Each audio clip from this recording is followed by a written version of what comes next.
జరగటం, మనకులాగా సిన్సియర్గా ఉన్న వాళ్ళు ఐడెంటిఫై చేయటం, జిల్లా స్థాయి, మండల స్థాయి, విలేజ్ స్థాయి వరకు కమిటీలు ఏర్పాటు చేయటం, వాళ్ళకి ఐడియాలు చెప్పి సంఘంలో ఉన్న వాళ్ళని సంఘాన్ని బలోపేతం చేయటం. సో అది కరెక్ట్. ఓకే, విషయాన్ని అందరికీ జై భీమ్. ఈరోజు ఒక పాయకరావుపేట కాన్స్టిట్యున్సీ పరిధి, మనం ఇప్పుడు వరకు కాన్స్టిట్యున్సీ మొత్తంలో మనం ఇంకా ఎంటర్ కాలేదు. మనకు పరిచయం ఉన్న కొన్ని విలేజెస్, మనకి ఎన్ని విలేజెస్, ఒక 7-8 విలేజెస్లకు వెళ్ళటం జరిగింది. 4 మండలాలు కలిసి పాయకరావుపేట కాన్స్టిట్యున్సీ అవడం జరిగింది. పాయకరావుపేట కాన్స్టిట్యున్సీలో 4 మండలాలు, ఒక్కో మండలంలో కనీసం 20 నుంచి 25 విలేజ్లు, అంటే 25 గ్రామ పంచాయతీలు లెక్కేసుకుంటే 100 గ్రామ పంచాయతీలు ఉన్నాయి. 100 గ్రామ పంచాయతీల్లో మన పీపుల్ ఉన్నారు. ఈ 100 గ్రామ పంచాయతీల్లో మన పీపుల్ ఒక్కొక్కరు ఒక్కొక్క రకమైన సమస్య అనుభవిస్తున్నాం అనుకున్నప్పటికీ కామన్గా ఒకే రకమైన సమస్యని అనుభవిస్తూ ఉంటాం. అదే కామన్గా మీరు అంటరాని వాళ్ళు, అంతే కదా. కామన్గా అనుభవించే సమస్య అంటరాంతరం. ఎటువంటి అంటరాంతరం అంటే, ఇది కాన్స్టిట్యున్సీ రిజర్వ్ కాన్స్టిట్యున్సీ అయినప్పటికీ అక్కడ కూడా అంటరాంతరం అంటారు. అర్థమవుతుందా? రాజకీయ అంటరాంతరం, సామాజిక అంటరాంతరం, ఆర్థిక అంటరాంతరం, ఈ 3 రకాల అంటరాంతనాలు మన సమాజంలో ఉన్నాయి. ఈ 3 రకాల అంటరాంతనాల నుంచి బయటపడి మన సమాజం రాజకీయ సమానత్వం, సామాజిక సమానత్వం, ఆర్థిక సమానత్వం ఇవన్నీ సాధించాలని బాబాసాహెబ్ అంబేద్కర్ రాజ్యాంగంలో కాన్స్టిట్యూషన్ రాశారు. కాన్స్టిట్యూషన్ రాసేటప్పుడు బాబాసాహెబ్ అంబేద్కర్ ఒక మాట అంటారు. ఏమంటారంటే, we got 1 vote. We got అంటే పొలిటికల్ ఈక్వాలిటీ త్రూ 1 ఓట్, ఒక ఓటు ద్వారా రాజకీయ సమానత్వం వచ్చింది. అర్థమవుతుందా? కానీ దాన్ని సామాజిక, ఆర్థిక సమానత్వంగా మార్చాల్సిన ఆవశ్యకత ఎంతైనా ఉంది. బాబాసాహెబ్ అంబేద్కర్ ఓటు ద్వారా రాజకీయ సమానత్వాన్ని వచ్చింది అని చెప్పడం జరిగినప్పటికీ ఈ రోజు కూడా రాజకీయ సమానత్వం వచ్చిందా అనే ప్రశ్న మీరు వేసుకోవాలి. బాబాసాహెబ్ అంబేద్కర్ ఆశించారు కదా, ఈ దేశంలో ఉన్న ప్రజలు ఎంతమంది అయితే ఉన్నారో వాళ్ళకి రాజకీయ ప్రాతినిధ్యం జనాభా దామాషా ప్రకారం రావాలి అని చెప్పేసి ఆశించి ఏర్పాటు చేయడం జరిగింది. కానీ వచ్చిందా? మనకు అసలు అభివృద్ధి వచ్చిందా? ఆలోచించండి. చాలామంది రీసెంట్గా ఒక ట్రెండ్ నడుస్తూ ఉంది. ఏంటి ఆ ట్రెండ్ అంటే, ఆంధ్ర రాష్ట్రంలో మాళ్ళందరూ అభివృద్ధి చెందేశారు, మాదిగలందరూ వెనకబడ్డారు. ఇదే కదా, అందరూ అభివృద్ధి చెందేశారట, వీళ్ళు మాత్రం వెనకబడ్డారట. మీ పల్లెల్లో, మాలపల్లిలో అభివృద్ధి చెందిన వాళ్ళు ఎవరు చేతులెత్తండి ఒకసారి. మరి అభివృద్ధి చెందారంటే అబద్ధమా నిజమా? అబద్ధాన్ని, ఒక గోబెల్ సిద్ధాంతాన్ని, గోబెల్ సిద్ధాంతం అంటే ఒక అబద్ధాన్ని 10 సార్లు చెప్తే నిజమైపోయింది.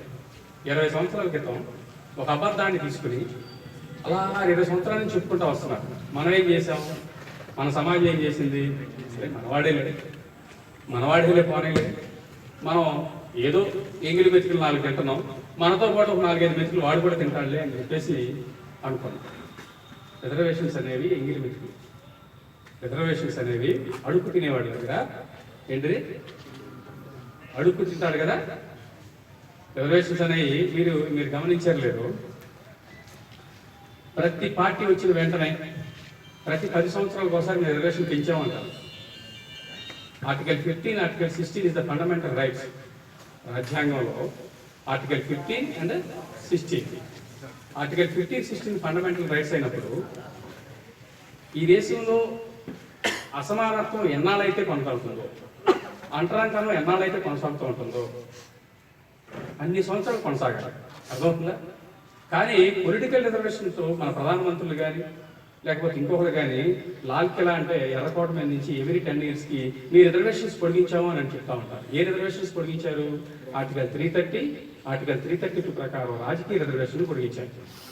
కానీ ఆర్టికల్ ఫండమెంటల్ రైట్స్ ప్రకారం విద్యా ఉద్యోగాల్లో రిజర్వేషన్స్ అనేవి ప్రాతినిధ్యంగా ఇవ్వబడినవి ఆర్టికల్ 15, ఆర్టికల్ 16 అయినప్పుడు ఫండమెంటల్ రైట్స్ అయినప్పుడు అవి పొడిగించాల్సిన అవసరం లేదు.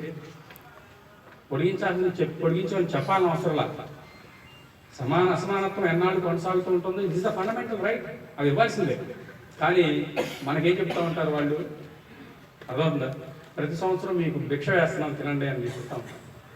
దానికి మనం అలవాటు పడిపోయింది, మన సమాజం అలవాటు పడిపోయింది. దేశం మొత్తం మీద 5% ఉద్యోగాలు ఉన్నాయి. మనకే కాదు, అందరికీ కలుపుకుంటే 100 మంది. కొంతమంది బిజినెస్ చేసుకుంటూ ఉంటారు, కొంతమంది కూలీనాలు చేసుకుంటూ ఉంటారు, చిన్న చిన్న వృత్తులు చేసుకుంటూ ఉంటారు, కొంతమంది ఉద్యోగాలు చేస్తూ ఉంటారు. ఒక ఊర్లో ఉద్యోగస్తులు ఎంతమంది ఉంటారో లెక్కేస్తే 5% మించి ఉంటారు. అలాగే దేశం మొత్తం మీద కూడా 5% ఉద్యోగాలు ఉంటాయి. 5%లో 15%, ఆంధ్ర రాష్ట్రం కూడా అలాగే ఉంటాయి. ఆంధ్ర రాష్ట్రంలో 15% ఉద్యోగాలు కనుక మనం తీసుకున్నట్లయితే 15% ఉద్యోగాల్లో ఎస్సీలని గవర్నమెంట్ ఇంప్లిమెంట్ చేస్తుంది అదే కాబట్టి అందులో ఇంప్లిమెంట్ అవుతుంది 10%. గవర్నమెంట్ ఇంప్లిమెంట్ చేస్తుంది 15% మనకు చెప్తున్నప్పటికీ 10% ఇంప్లిమెంట్ చేస్తుంది. 10%లో మీరు గమనించండి, 10% ఉద్యోగాలంటే ఈ రాష్ట్ర జనాభాలో 6 కోట్ల జనాభాలో 1 కోటి జనాభా ఉంటారు. ఎవరు? ఎస్సీ. 1 కోటి జనాభాలో 5% ఉద్యోగాలు ఎంత? 50,000. 50,000 అంతే కదా, మనకు వచ్చే ఎంత? 50,000 ఉద్యోగాలు. అందులో ఇంప్లిమెంట్ అవుతుంది ఎంత? మా అయితే 10% ఇంప్లిమెంట్ అవుతుంది. 10%లో మా ఒక 40,000 ఉద్యోగాలు మనకు ఉన్నాయి అనుకున్నాం. 40,000 ఉద్యోగాలు ఒక మాది కమ్యూనిటీకి ఇచ్చేసాం, తీసేసుకోమన్న ప్రాబ్లం అలా. మిగిలినన్ని మనకి ఇచ్చేస్తారా? అంటే 1 కోటి జనాభాలో 40,000 మంది డెవలప్ అయితే ఈ దేశంలో, ఈ రాష్ట్రంలో మాళ్ళందరూ డెవలప్ అయినట్టేనా? 40,000 మంది మాళ్ళలో ఉద్యోగాలు ఏం చేస్తారంటే మాళ్ళందరూ అభివృద్ధి చెందినట్టేనా? అంటే మిగిలిన వాళ్ళు ఏమవ్వాలి? ఎటువంటి తప్పుడు ప్రచారం చేస్తున్నారు? పాము కనపడితే ఏమన్నారు? చంపేయండి, కానీ వీడు మాత్రం కనపడితే మాత్రం వదలొద్దు అనే ప్రచారం కూడా మన మీద జరిగింది. ఎప్పటి నుంచి? 20 సంవత్సరాలుగా.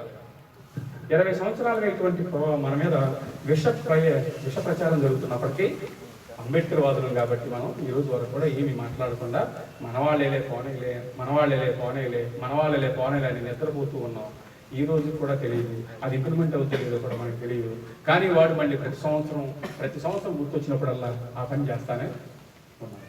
ఇది విద్యాపరమైన రిలేషన్ గురించి మాట్లాడితే, విద్యాపరమైన రిలేషన్స్లో మనకు రావాల్సిన వాటా సరిగ్గా రాకపోగా మన మాళ్ళందరూ కూడా అభివృద్ధి చెందారంటాం. పచ్చి అబద్ధం. అభివృద్ధి చెందారంటే మీరు నిజంగా ఆలోచించండి. మనలో మన సునీల్ కుమార్ గారు ఒక మాట చెప్పారు. మనలో ఆడికారులు ఉన్న వాళ్ళు ఎంతమంది? వెంజికారులు ఉన్న వాళ్ళు ఎంతమంది? విమానాల్లో ఎక్కువ తిరుగుతున్న వాళ్ళు ఎంతమంది ఉన్నారా? అభివృద్ధి అంటే అటువంటి అభివృద్ధి అంటే ఏదో ఒక ఉద్యోగం వేసుకుని చిరిగిపోయిన చొక్కా మీద ఒక చిన్న కోట్ వేసుకుంటే అభివృద్ధి కాదు. ఏదో మీ ముందు గౌరవంగా కనపడటం కోసం కోట్ వేసుకున్నాను తప్ప నిజంగా అభివృద్ధి తరతరాలుగా తరగని ఈ సంపదను దోచుకుంటున్న వాళ్ళు మనమా? కాదు కదా. మరి వాళ్ళ మీద ఎందుకు మాట్లాడరు? ఈ రాష్ట్రంలో మన మీద ఒక విష ప్రయోగం జరుగుతా ఉంది. విష ప్రయోగం ఏంటంటే ఈ మాలలు అభివృద్ధి చెందారు. ఎందుకు మాలలు అభివృద్ధి చెందారు అని చెప్తున్నారంటే ఈ రాష్ట్రంలో మాలలు ఈ దేశాన్ని, ఈ రాష్ట్రాన్ని నిర్దేశించే సామర్థ్యం కలిగిన వ్యక్తులు కాబట్టి వాళ్ళని ఇమీడియట్గా డిఫేమ్ చేయాలి, వాళ్ళని ఇమీడియట్గా ఆత్మనంత భావం పెట్టాలి, వాళ్ళని అంటరాని వాళ్ళ కింద దూరంగా నెట్టబడాలి. అంటరాంతనం అంటే మిత్రులారా, అంటరాంతనం అంటే నన్ను పట్టుకుంటే మైలు పడిపోతాను, మనం పట్టుకుంటే ఇంకోటి అయిపోతాను కాదు. ఏమన్నానంటే నేను బట్టలు సరిగ్గా మనం స్నానం చేయదు కాబట్టి అందుకే అంటారు అనుకుంటాను. మరి బట్టలు బాగా వేసుకున్నాను కదా, ఈరోజు కోట్ కూడా వేసుకుని వచ్చారు కదా, మరి నేను అంటాను ఉన్నాయి కదా కాదా?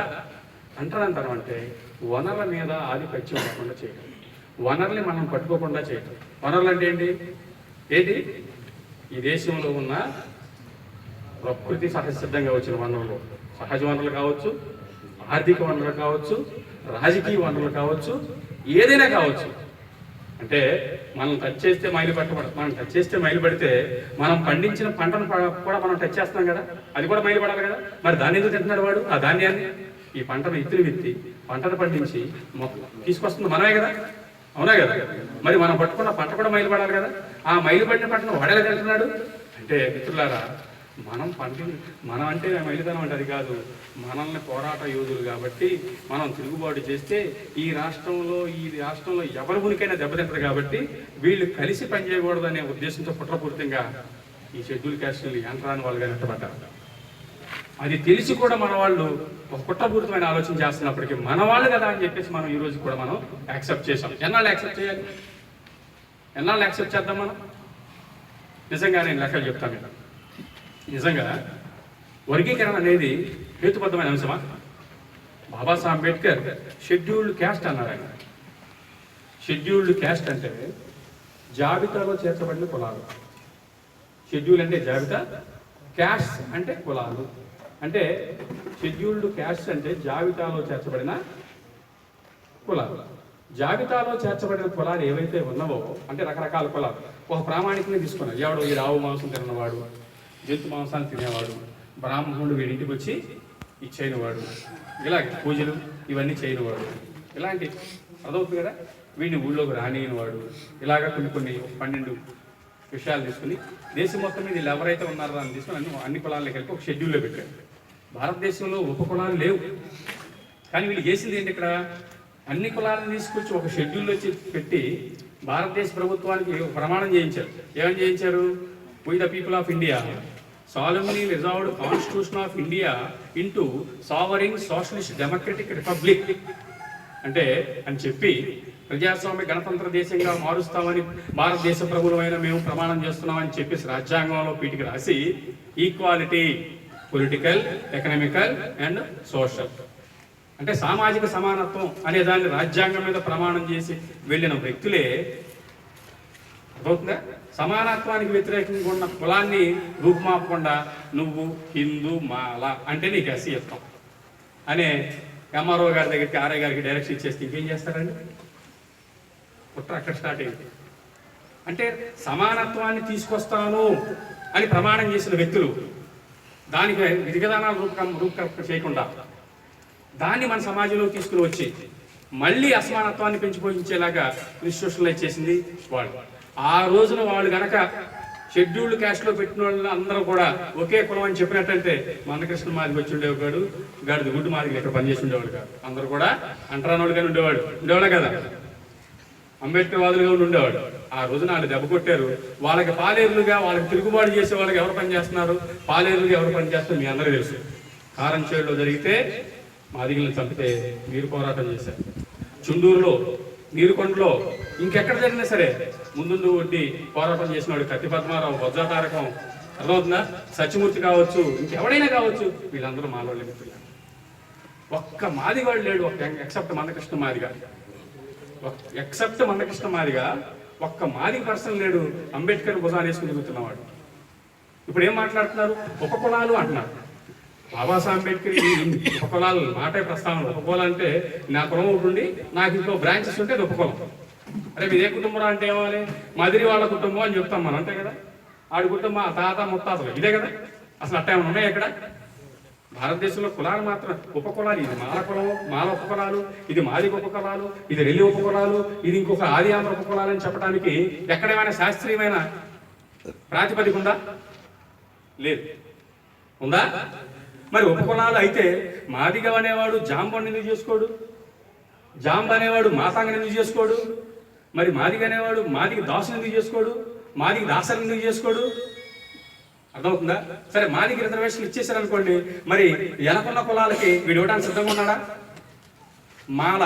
మాల ఉపకులాలు, మాలదాసు, మాలదాసరే. పెళ్లి చేసేవాడు ఒకడు, తద్దినాలు చేసేవాడు ఒకడు.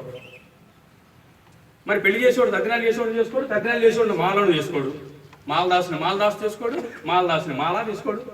ఏంటిది? ఇది కులం. భారతదేశంలో ఉపకులాలు లేవు మాస్టారు.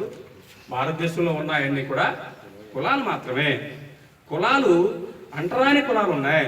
అంటరాని కులాల ప్రాతిపదిక రాజ్యాంగం ప్రకారం కానీ, బాబాసాహెబ్ అంబేద్కర్ చెప్పిన విధానాల ప్రకారం కానీ ఎవడైతే బ్రాహ్మణాధిపత్యాన్ని వ్యతిరేకిస్తాడో, ఎవడైతే ఇప్పుడు చెప్పబడుతున్న ఈ దేవుళ్ళని ఎవడైతే పూజించడో, ఎవడైతే ఆవుని అర్థమవుతుందా పూజించడో, ఎవడైతే జంతు మాంసాన్ని తింటాడో, ఎవడైతే అంటరాని వాడిగా నెట్టబడ్డాడో, ఎవడైతే ఇవన్నీ ఒక 12 పాయింట్లు ఉన్నాయి.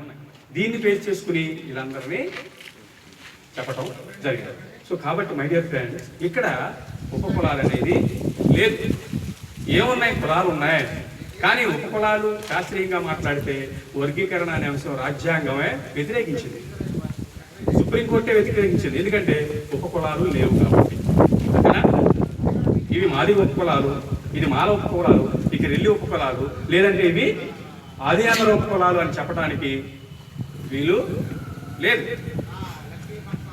కాబట్టి వీళ్ళు ఉమ్మడి రాష్ట్రంలో ఎన్ని సంవత్సరాలు అయితే పోరాటం చేసినప్పటికీ ఉమ్మడి రాష్ట్రంలో ఉన్నప్పుడు మనం 15-16% ఉండేవాళ్ళం, వాళ్ళు 7% ఉండేవాళ్ళు, 6% ఉండేవాళ్ళు, మనం 7% అలా ఉండేవాళ్ళం. సరే, ఇలా లెక్కేసుకుంటూ వెళితే మనం అంతా కలిసి 50-50గా ఉంటున్న సమయంలో ఉమ్మడి ఆంధ్ర రాష్ట్రంగా ఉన్నప్పుడే మనకి వర్గీకరణ ఇంప్లిమెంట్ అవడానికి కుదరలేదు. కుదిరిందా? వర్గీకరణ ఇంప్లిమెంట్ అవటమే కుదరలేదు. ఒకటి పాయింట్. సెపరేట్ అయిన తర్వాత తెలంగాణలో మాదిగులు 15% అయ్యారు, ఆంధ్రాలో మాదిగులు 16% అయ్యారు. రీసెంట్గా మందకృష్ణ మాదిగ గారు ఏం చేశారు అంటే, ఏం గర్జన పెట్టాడండి అక్కడ? ధర్మ యుద్ధాలు పెట్టాడు.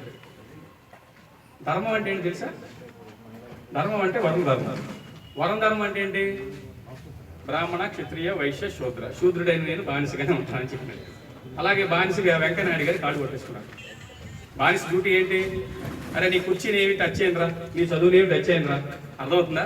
నీకు ఇంక ఏది టచ్ చేయను, బట్ నేను మాత్రం నీకు బానిసగానే ఉంటా. బానిస శూద్రుడు అంటే చదువుకోకూడదు, ఆయుధం పట్టరాదు, ఆస్తి కలిగి ఉండరాదు, ఇవే కదా ఉన్నది మనకి, ఇదే కదా మనకున్నది. సో ఇవన్నిటిని కలిపి వాడు ఏం చేశాడు? అక్కడ కాళ్ళ మీద పడ్డాడు. ఈ రోజుకి కాళ్ళ మీద పడిన వాడు ఎవడైనా అంబేద్కర్ వాడు ఉన్నాడంటే మాలోడు తప్ప ఇంకెవ్వరు కాదు. ఏమంటాడు తెలుసా? నేను అసలు పడాల్సిన అవసరం లేదండి. ఎక్కడ నా గుండెల్లో అంబేద్కర్ ఉన్నాడు, నా ఆయనకు అంబేద్కర్ ఉన్నాడు. ఏమంటాడు? నా ఆయనకు అంబేద్కర్ ఉన్నాడు, నా గుండెల్లో అంబేద్కర్ ఉన్నాడు, నాకు తిండికి గతి లేకపోయినా పర్లేదు, ఎవరి దగ్గర తలంచున్నాడు, అందుకే ఈ దెబ్బలు పడుతున్నాయి. కారం చేడులో ఆడి దంటే పరిగెత్తింది, నా వాడు దంటే పరిగెత్తావు, దెబ్బ పడింది నీకే. కానీ వాడు మాత్రం ఆ దొడ్డిలో పాలేరుగా చేస్తున్నారు వాడే. అర్థమవుతుందా? అవుతుందా లేదా? మండల కమిషన్ రిపోర్ట్ వచ్చిన వెంటనే మండల కమిషన్ బీసీలు కానీ తెలిసినప్పటికీ ఎస్సీ ఎస్టీలు రోడ్ల మీదకి వెళ్తే రోడ్ల మీదకి వెళ్ళిన వాళ్ళు మాలోళ్ళే. ఆంధ్ర రాష్ట్రంలో మాలోళ్ళు ఎక్కువ ఉన్నారు.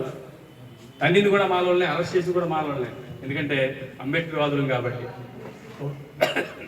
పౌరుషం ఉంది కాబట్టి. సరే, మా వాళ్ళని ఎవరన్నా మనం తిడుతున్నా సరే, వీడు మనోడే కదా, వాడికి కావాల్సిన వాడికి ఇద్దాంలే అనుకున్నారు. ఎందుకు అనుకున్నారు? ఎందుకంటే మనం డెమోక్రటిక్ ప్రజాస్వామ్యవాదులం కాబట్టి, మనం మానవతావాదులం కాబట్టి, వెరసి మనం అంబేద్కర్ వాదులం కాబట్టి.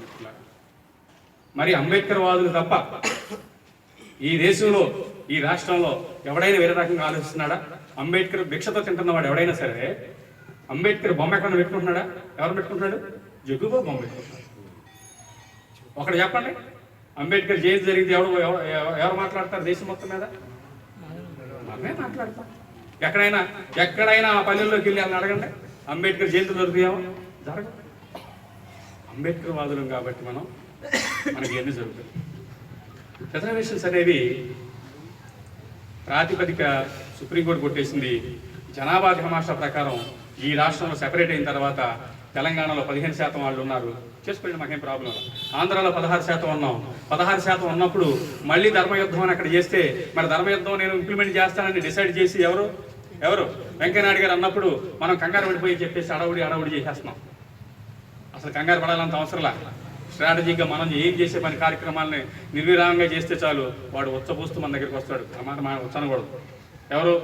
మిగిలిన అందరూ కూడా మన దగ్గరికి వస్తారు. ఎందుకంటే 16% అంటే ఈ రాష్ట్రాన్ని వణికించేది మిత్రులారా. 16% సంఖ్య మీకు తెలియని కాదు. మీకు తెలుసో లేదో, నిజంగా వర్గీకరణ ఇమీడియట్గా చంద్రబాబు నాయుడు గారు ఓకే అన్నారు అనుకున్నాం. మందకృష్ణ మాదిగ గారు తెలంగాణ, అక్కడ కేసీఆర్ గారు ఓకే అన్నారు అనుకున్నాం. మందకృష్ణ మాదిగ గారు 1, 6, 7, 1 ఇదే కదా ఫార్ములా? ఓకే, 1, 7, 6, 1. ఈ ఫార్ములాకి తెలంగాణలో 15% ఉన్న మాదిగలు ఒప్పుకుంటారా? ఇదే ఫార్ములాకి 1, 7, 6, 1 ఈ ఫార్ములాకి ఆంధ్రాలో మానలు కానీ ఒప్పుకుంటారా? అంటే కొత్తగా కమిషన్ వేయాలి కదా. వేయాలి అంటే కొత్తగా కమిషన్ వేయాలా? కొత్తగా కమిషన్ వేయాలి అంటే మళ్ళీ ఆ రాష్ట్ర అసెంబ్లీ కూర్చోవాలా? ఆ రాష్ట్ర అసెంబ్లీ ఆమోదం చెందాలా కదా. ఒక రాష్ట్రం కలిసి ఉన్నప్పుడు రాష్ట్ర అసెంబ్లీ ఆమోదం చెందినప్పుడు 20 సంవత్సరాల వరకు నడిచింది. విడిపోయిన తర్వాత రాష్ట్ర అసెంబ్లీ ఆమోదం పొందాలంటే చంద్రబాబు నాయుడు గారు అసెంబ్లీలో దాని తీర్మానం పెట్టాలా? చంద్రబాబు నాయుడు గారు ఎలక్షన్ ముందు పెద్దమాదిగా అవుతాను ఆయన ఆల్ ఆఫ్ షడన్ పెద్దమాలు అయిపోయాడు. తెలుసా మీకు ఆ విషయం? ఎందుకయ్యారు తెలుసా మీకు? బాబాసాహెబ్ అంబేద్కర్ ఇచ్చిన భిక్ష వల్ల. బాబాసాహెబ్ అంబేద్కర్ ఈ రోజున మీకు ఓటు హక్కు ఇచ్చారు. ఏమిచ్చారు?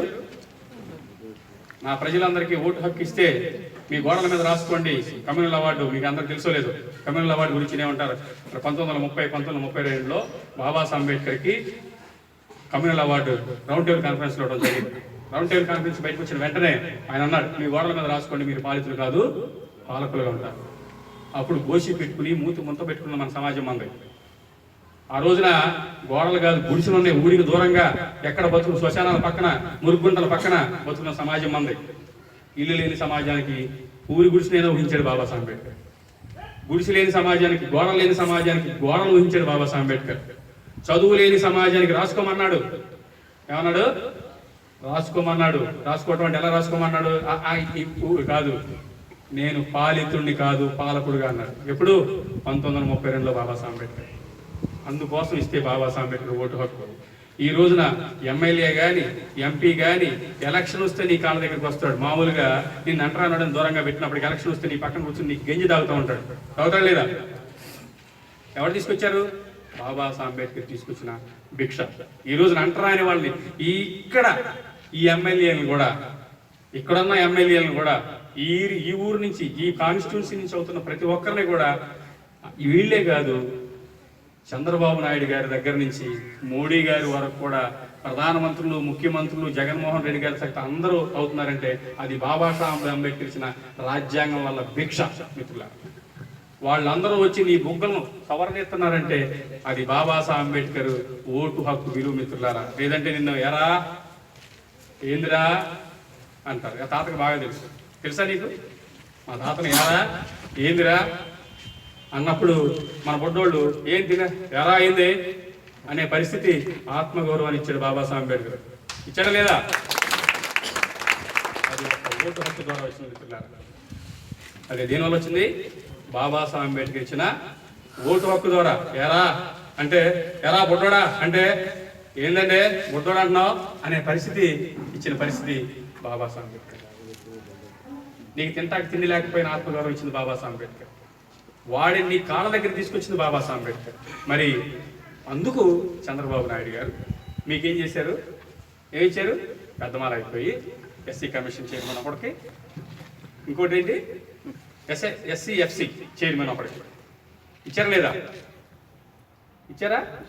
ఇచ్చారండి. మీ పవర్ ఏంటో మీ సంఖ్యాబలం ఏంటో వాళ్ళకి తెలుసు. కానీ మీ సంఖ్య మీ దగ్గర ఉందా? ఈ సంఖ్య మీ దగ్గర లేదు. 100 విలేజ్ల్లో 100 విలేజ్ల నుంచి ఒక విలేజ్ నుంచి ఒకడు వచ్చిన 100 మంది ఉండేవాడు. 100 విలేజ్ నుంచి 10 మంది వచ్చి ఎంతమంది ఉండేవాడు? ఇక్కడ నుంచోండి. ఎవరినన్నా నుంచుకొచ్చి పరిస్థితి ఉందా? మన రాష్ట్రంలో నుంచోబెట్టే సామర్థ్యం లేదు. ఈ రాష్ట్రంలో వర్గీకరణ అవ్వదని తెలిసినప్పటికీ మందకృష్ణ మాదిగ అవుతుందా? ఇక్కడ ఏం జరగాలి? చంద్రబాబు నాయుడు గారు నేను రీసెంట్గా పత్తిపాటి పుల్లారావు గారు ఒక స్టేట్మెంట్ ఇచ్చాడు. మేము వర్గీకరణ చెయ్యం, వర్గీకరణకు వ్యతిరేకమని స్టేట్మెంట్ ఇచ్చారు పత్తిపాటి పుల్లారావు గారు, అఫీషియల్ స్పోక్స్ పర్సన్, మినిస్టర్ కూడా. మరి ఈ రాష్ట్రంలో చంద్రబాబు నాయుడు గారు ప్రభుత్వం కూరుకోకుండా వర్గీకరణ అవుద్దా? లేదు. జగన్మోహన్ రెడ్డి గారు ప్రైవేట్ బిల్లు అన్న పెట్టాలా? జగన్మోహన్ రెడ్డి గారు ప్రైవేట్ బిల్లు పెట్టాలంటే అసలు వర్గీకరణ అంశం మీద మన స్టాండ్ ఏంటో చెప్పండి అంటే ఇంతవరకు చెప్పలేదు. సిపిఎం వాడు ఏం చెప్తున్నాడు? మేము వర్గీకరణకి అర్థమైందా? సిపిఐ మేము వర్గీకరణకి ఓకే. మరి వాళ్ళు అంత డైరెక్ట్గా చెప్తున్నప్పుడు వాళ్ళకి మీరు ఎందుకు ఓటేస్తారు? దౌర్భాగ్యం ఉన్నామంటే రాజకీయ అంటగాగితనం అంటారు దీన్నే. మనకు కావాల్సింది ఏంటో మనకు తెలియదు. మనకేం కావాలి? ఈ రోజున రిజర్వేషన్ అనే అంశం ఉండటం వల్ల ఈ రోజున ఉజ్జి కానీ ఉద్యోగాలు కానీ లేకపోతే కాస్త కోస్త వెసులుబాటు కానీ ఎరా అంటే ఒరే అనే పరిస్థితి కానీ మన మీద ఎవరన్నా కేసు పెడితే ఆర్టికల్ 17 అనేది ఒకటి ఉందరా బాబు, దాని ప్రకారం అట్రాసిటీ కేసు పెట్టాలన్న ఆలోచనలు కానీ ఇవన్నీ జరిగినాయి. అంబేద్కర్ భిక్షను అనుభవిస్తూ అంబేద్కర్ వాదిగా నిలబడకుండా అంటగాగే విధానంగా మీరు ఉండటం వల్ల మన జాతికి ఎటువంటి అన్యాయం జరిగింది? ఏం జరిగిందంటే ఈ రోజున హక్కులన్నీ అంటగాగుతూ ఉన్నాయి మిత్రులారా. దానికి కారణం వేరే ఎవరో కాదు, మనమే.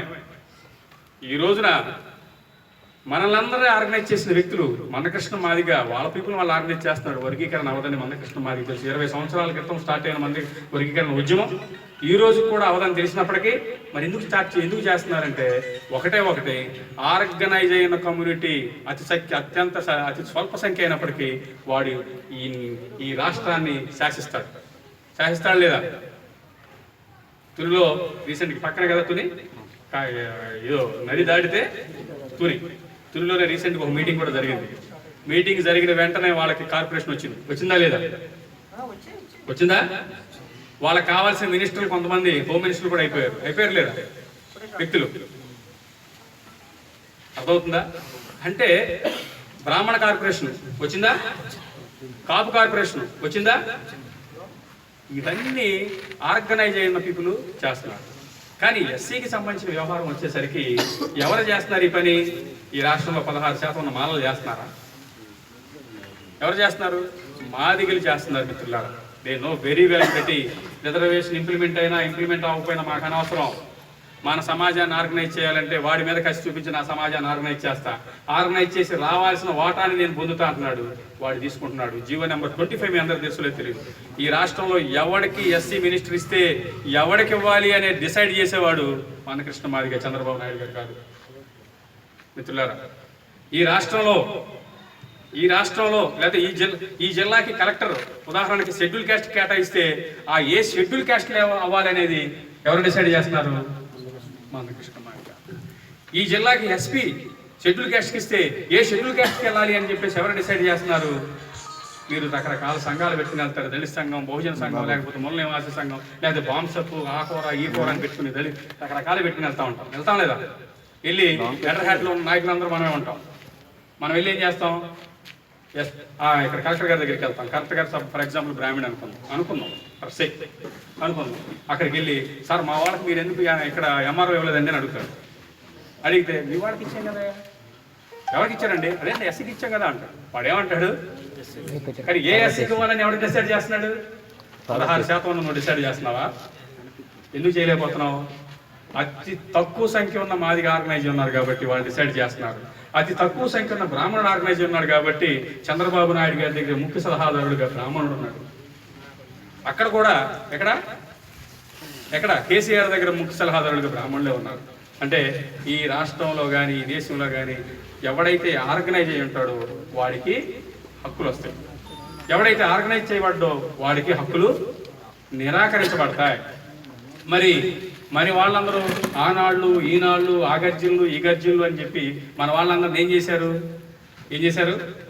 మన వాళ్ళు మందకృష్ణ మాదిగ మా వాళ్ళకి ఏమిస్తామని అడుగుతుంటే వీళ్ళేమంటున్నారు? నాకేమిస్తామంటున్నారు. అర్థమవుతుందా? మందకృష్ణ మాదిగ మా వాళ్ళకి మీరేమిస్తారు చెప్పండి అని అడుగుతుంటే వీళ్ళు నా సంగతి ఏంటో తెలుసు. మన సమాజాన్ని మొత్తం ఆర్గనైజ్ చేస్తూ నా సమాజానికి ఏమీ అందకుండా చేస్తూ సొంతంగా లబ్ధి పొందే కార్యక్రమాలు ఈ రాష్ట్రంలో జరుగుతున్నాయి. కాబట్టి సమాజానికి కావాల్సిన హక్కులు నిరాకరించబడుతున్నారు. కాబట్టి సమాజం మోసం చేయబడటమే కాకుండా ద్రోహానికి నెట్టబడుతుంది. కాబట్టి ఆ మోసాన్ని నుంచి ద్రోహాన్ని నుంచి సమాజాన్ని కాపాడాలని పివి సునీల్ కుమార్ ఐపీఎస్ ముందుకు వచ్చారు. పివి సునీల్ కుమార్ ఐపీఎస్ ఆలోచన నుంచి వచ్చిందే అంబేద్కర్స్ ఇండియా మిషన్. ఎందుకు ఇది అంబేద్కర్స్ ఇండియా మిషన్? ఇది ఎందుకంటే అంబేద్కర్ వాదం అంటే మీరు తినటానికి లేకపోవచ్చు. ఈ దేశం మొత్తం మీద అంబేద్కర్కి విశ్వాసం ఎవడన్నా ఉన్నాడంటే కుక్క కన్నా ఎక్కువైన విశ్వాసం ఎవడన్నా ఉన్నాడంటే వాడు మాలవాడు మాత్రమే. రాష్ట్రం వాడికి తినటానికి తిండి లేదు, కట్టుకోవటానికి బట్టలేదు, కూలికి వెళ్తా ఉంటాడు, పచ్చడి మెతుక్కున్న గతి ఉండదు. కానీ ఆ ఊరిలో మాత్రం అంబేద్కర్ విగ్రహం ఉంటుంది. మిత్రులారా గమనించారా? ఉందా లేదా? అంబేద్కర్ విగ్రహాలు ప్రభుత్వం ఏర్పడిందా? ఈ రాష్ట్రంలో 13,000 గ్రామాలు ఉంటే 13,000 గ్రామాల్లో 13,000 మాలపల్లిలు ఉంటే 13,000 మాలపల్లిలో 13,000 విగ్రహాలు కాదు మిత్రులారా, దగ్గర 50,000 విగ్రహాలు. అది నాలి చేసుకుని మాలపల్లిలోనే కట్టించుకున్నాం మిత్రుల. తాత కట్టించాడు, మనం కాదు. అర్థమవుతుందా? అందుకు అంబేద్కర్ మన జీవం, అంబేద్కర్ మన ప్రాణం, అంబేద్కరే మన దేవుడు. అంబేద్కర్ తప్ప జగ్గులు గిగ్గులు కాదు మనకు కావాల్సింది. బాబాసాహెబ్ అంబేద్కర్ను పెట్టుకుని బాబాసాహెబ్ అంబేద్కర్ ఆలోచనతో వెళ్లకుండా బాబాసాహెబ్ అంబేద్కర్ టైంలోనే బాబాసాహెబ్ అంబేద్కర్ అవమానపరిచే విధంగా బాబాసాహెబ్ అంబేద్కర్కి వ్యతిరేకంగా పనిచేసిన వాళ్ళని మనం మన మన తోటి సమాజం పూజిస్తుంది, ప్రేమిస్తుంది, అభిమానిస్తుందంటే సిగ్గుపడాలా? అవునా కదా? మనం సిగ్గుపడే పని ఎప్పుడు చేయలేదు మిత్రులారా. కాబట్టి my dear friends, Ambedkar's India mission దేనికోసం వచ్చిందంటే మన సమాజాన్ని మనవాళ్ళు వాడుకుంటున్నారు సంఘాల పేరుతో. అర్థమవుతుందా? వాడు మనవాడే, మనం అజ్ఞానంలో ఉన్నాం, వాడుకుంటున్నాడు. సమాజం వాడుకోబడకూడదు మిత్రులారా. సమాజానికి వాడబడాలి. సమాజం ఏమాలి? సమాజాన్ని వేరే వాడిని వాడాలి. ఆ పరిస్థితి కాకుండా ఒక ఆర్గనైజేషన్ పెట్టుకుని వాళ్ళ కోసం లబ్ధి పొందేలాగా పనిచేస్తుంది. దాని నుంచి బయటకు వచ్చే విధంగా మనకి ఆర్గనైజేషన్ ఎయిమ్ అనేది పనిచేస్తాం. మీకు తెలుసో లేదో రీసెంట్గా ఎయిమ్ జీవో నెంబర్ 25 మీద కేసు వేస్తుంది. జీవో నెంబర్ 25 మీద ఏ ఒక్క సంఘం చేస్తుందా? ఎందుకు చేయట్లా? ఆ యుద్ధాలు, ఈ యుద్ధాలు, ఆ గర్జనలు, ఈ గర్జనలు అంటూ దేశం మొత్తం, రాష్ట్రం మొత్తం తిరుగుతున్నారు. జీవో నెంబర్ 25 ఎందుకోసం మనం మాట్లాడుతున్నాం అంటే, ఉదాహరణకి జీవో నెంబర్ 25 మనకి ఇండైరెక్ట్గా వర్గీకరణని ఇంప్లిమెంట్ చేయాలన్న ప్రయత్నం చేస్తున్నారు జీవో నెంబర్ 25 ద్వారా. ఎవరు? ఆ మినిస్టర్ గారు. ఆ మినిస్టర్ మనవాడు కాదు. ఈరోజు సోషల్ వెల్ఫేర్ స్కూల్స్ అన్ని నాశనం అయిపోతున్నాయి. అక్కడ కూడా వాళ్ళు ఉన్నారు. మరి ఎందుకు? సామాజిక స్పృహ మనకు తప్ప ఇంకెవరికి లేదు. అయితే జీవో నెంబర్ 25 మీద మనం వేస్తున్నాం. రీసెంట్గా మరి మన సారు మన వాళ్ళు ఉన్నారు. ఎవరు? మన నాయకులు ఇక్కడి నుంచి వెళ్ళారు కదా, ఈనాడు నుంచి ఆనాడు నుంచి వెళ్ళారు కదా. సోషల్ కార్పొరేషన్ ఫైనాన్స్, సోషల్ అంటే ఏది ఎస్సీ క్యాస్ట్ ఫైనాన్స్ కార్పొరేషన్ వాళ్ళు మన సమాజానికి నిధులు ఇస్తున్నారు, లోన్స్ ఇస్తున్నారు. లోన్స్ ఇస్తుంటే మరి దానికి చైర్మన్గా ఉన్న మన సారు ఒక్క లోన్ కూడా మనకి ఇప్పించలేని పరిస్థితిలో ఉన్నాడు. ప్రకాశం జిల్లాలో 32 లోన్లు ఇస్తే 31 లోను మాదిగిరికి ఇచ్చి ఒక లోన్ మాత్రం డిఫాల్ట్ మాలోకి ఇచ్చాడు. అంటే దాని అర్థం ఏంటంటే మనవాడు ఏ పొజిషన్లో చైర్మన్గా ఉన్నా, ముఖ్యమంత్రిగా ఉన్నా, ప్రధానమంత్రిగా ఉన్నా, మనం బలంగా లేకపోతే మనకు కూడా చేసే పని ఏమి లేదు. మనం ఆర్గనైజ్ అయ్యలేకపోతే వాడు మనలాగా చేసే పరిస్థితి లేదు. వాళ్ళ ప్రాబ్లమ్స్ సాల్వ్ ఉంటాయి. వాళ్ళ కోసం వెళ్ళారు కాబట్టి వాళ్ళ కోసం చేస్తారు. మీకోసం చేస్తారా? ఉదాహరణకి చాలా మంది ఇక్కడ ఎమ్మెల్యే లాస్ట్ టైం మన వాళ్ళే గెలిచారండి, ఆయన అసలు మనకేం చేయలేదండి. లేదా ఇప్పుడు ఎమ్మెల్యే ఎస్సీ అనండి, మనకేం చేయట్లేదండి. సరే, ఎందుకు చేస్తారు? సీట్ నువ్వు ఇవ్వాలా, నీకు అసలు పార్టీ లేదు, ఉందా? లేదు. నువ్వు ఎట్లా ఉంటున్నావు? ఆ పార్టీలో కొంత, ఈ పార్టీలో కొంత ఉంటున్నావు. ఇదే కదా మనం. అర్థమైందా? నీకేం వర్గీకరణ వచ్చేది మానవుడు కనపడుతున్నాడు. అసలు నువ్వు గెలిపించుకోవాలనుకున్నప్పుడు నిజమైన ప్రతిని గెలిపించలేవు. దౌర్భాగ్య పరిస్థితిలోకి వెళుతున్నావు. ఒక 5 కోట్లు ఇక్కడ సడన్గా ఈ పార్టీకి గవర్నమెంట్ ఉందనుకోండి. ఫర్ ఎగ్జాంపుల్ చంద్రబాబు నాయుడు గారు లేకపోతే ఇంకో party, for example Chandrababu Naidu అనుకుందాం. ఒకళ్ళకి టికెట్ ఇచ్చారు. టికెట్ ఇచ్చినప్పుడు మన వాళ్ళకి టికెట్ ఇవ్వాలంటే ఆయన ఖచ్చితంగా ఒక 10 కోట్ల రూపాయలు ఖర్చు పెట్టుకోగలిగే సామర్థ్యం ఉండాలి. మనకెక్కడది? బతకలే. అక్కడ ఉద్యోగాలు చేసుకుంటే ఆ మహాసంపాదితో 10 లక్షలు 20 లక్షలు రిటైర్ అయిన తర్వాత వచ్చిన డబ్బులతో మనం వెళ్ళాలనుకుంటాం. ఫర్ ఎగ్జాంపుల్ సూర్యనారాయణ గారు ఎమ్మెల్యే వెళ్ళాలనుకోండి, ఆయన సంపాదించిన మా అంటే ఒక 50 లక్షలు ఉంటుందేమో అనుకుందాం. ఉందో లేదు తర్వాత మ్యాటర్. సరిపోద్దా? ఒక పంచాయతీ బోర్డు ప్రెసిడెంట్కే 50 లక్షలు 1 కోటి రూపాయలు ఖర్చు పెడుతున్నారు. సో ఒక ఎమ్మెల్యేగా గెలవటానికి ఈ రోజున మనుషులు డబ్బులకు అలవాటు చేశారు. ఎవరు చేశారు మీకు తెలుసు కదా. పింఛన్లని అయ్యని ఎవడన్నా వస్తాడా? ఎవడన్నా ప్రభుత్వం వచ్చి నాకేమవుతుందని అడుక్కుంటాకి తయారు చేశారు. ఏమేం చేయాలనుకుంటుందంటే చైనీస్ ఫిలాసఫీ ఒకటి ఉంది. చైనీస్ ఫిలాసఫీ అంటే అదేంటంటే చేప ఎవడ పెడతాడు అని చూడకూడదు సమాజం. చేపను పట్టుకుని తీసుకు తయారు చేయాలి. అందుకు ఏం పని చేస్తుంది? చేపను పట్టుకోవడం ఏంటి, చేప పెట్టడం ఏంటి?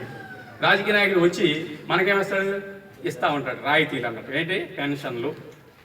ఏ పార్టీ వచ్చినా పెన్షన్లు, ఆ జేబులో డబ్బులు తీసినట్టు ఇస్తూ ఉంటాడు. పెన్షన్లు ఇచ్చామంటాడు. లేదనుకుంటే గేదె ఇస్తాడు. లేకపోతే ఇంకేమిస్తాడు? గుడిసిస్తాడు. ఆ ఇల్లు ఏ ఇల్లు? ఇందిరమ్మ ఇల్లు. ఇయే కదా. ఎవడొస్తే ఆడి ఇల్లు.